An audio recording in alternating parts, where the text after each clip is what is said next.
अपन कलैया ये भैया प्यार से राखी बांध दही।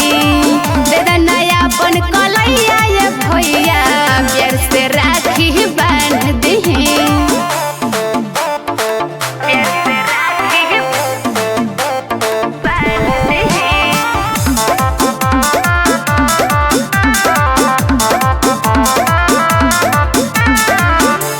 अपना बहन के सभे जान से ज्यादा मानेला। भाई बहन के रिश्ता सबके जानेला।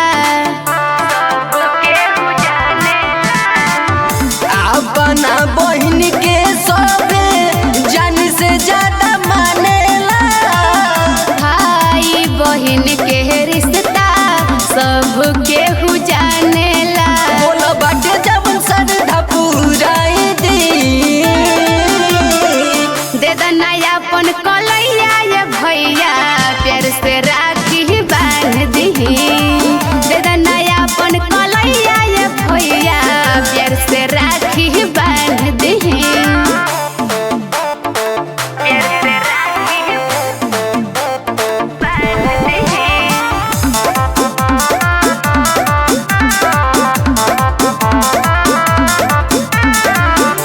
राखी के लाज तोहार खाली नहीं जाए। दिहल वादा भैया कबो ना भुलाई। राखी के लाज तोहार खाली नहीं जाए। दिहल वादा भैया कबो ना भुलाई। अमित कहे बोला का बनावाई दी। दे दना अपन कलैया ये भैया प्यार से राखी बांध दही। दे दना अपन कलैया ये भैया प्यार से